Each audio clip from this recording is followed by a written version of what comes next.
আপুনি এজন মানে দৰিদ্ৰ যুৱক কৰ্মসূত্ৰে কেৰেলাত আছিলে ঢুকালে আজি ঘৰখনত মৃতদেহ আহি পাইছে হয় হয় কি ক'ব আমি অতি দুখিত গোটেই গাঁওবাসী সি মোৰ বন্ধুৱে আছিলে সময়ত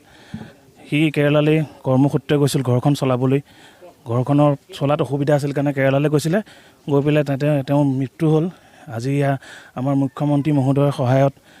আজি আহি পেলাই তেওঁ মৃতদেহটো এতিয়া ঘৰ পাইছেহি ইয়াত শোকাকুল পৰিৱেশ হৈ আছে পৰিয়ালটো গোটেই অৱস্থাই নাই চলিবলৈ তেওঁৰ দুটা ল'ৰা ছোৱালী এজনীও আছে আইতাক আছে কাকাক আছে অৱস্থা নাই গতিকে সকলো ৰাইজক জনাইছোঁ যাতে সকলোৱে সহায় সহযোগিতা কৰে গাঁৱৰ মানুহে যিখিনি কৰিব পাৰিলে কৰিছে যথেষ্টখিনি কৰিছে গাঁৱৰ যথেষ্ট কৰিছে সকলোখিনিয়ে কৰিছে এতিয়া আমি অসমবাসী ৰাইজক অনুৰোধ জনাইছোঁ যে তেওঁলোকৰ পৰিয়ালটোলৈ কিবা আৰ্থিকভাৱে অলপ সহায় কৰক 3টা ল'ৰা ছোৱালী আছে আইতাকো আছে আইতাকৰ অৱস্থা নাই গা চা বেয়া আজি 4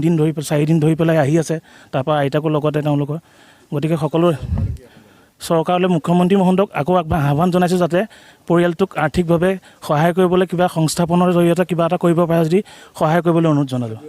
স্থানীয় বিধায়ক ৰূপক শৰ্মা ডাঙৰীয়াকো অনুৰোধ জনাইছোঁ তেওঁ যাতে পৰিয়ালটোলৈ চাই পেলাই সহায় সহযোগিতা কৰে কিবা এটা সংস্থাপনৰ ব্যৱস্থা কৰি দিয়ে হয় এতিয়া 15-20 মিনিট হৈছে পাইছেহি গতিকে আমি মুখ্যমন্ত্ৰী ডাঙৰীয়াক ধন্যবাদ জনাইছোঁ যে তেখেতৰ তৎপৰতাতে আমাৰ ইমান কম সময়তে আমি ডেড বডিটো চাবলৈ সক্ষম হৈছোঁ আৰু আমাৰ চেনেলসকলকো আমি ধন্যবাদ জনাইছোঁ যিসকলে ধৰক ইমান কম সময়তে মুখ্যমন্ত্ৰী হয় সেয়া আগবাঢ়ি আছে আমাৰ ৰাইজৰ ফালৰ পৰা সেয়া কাম আগবঢ়াই আছে আৰু ঘৰৰ পৰা কানুন চলি আছে হয় 3টা ল'ৰা ছোৱালী এজনী ছোৱালী 2টা ল'ৰা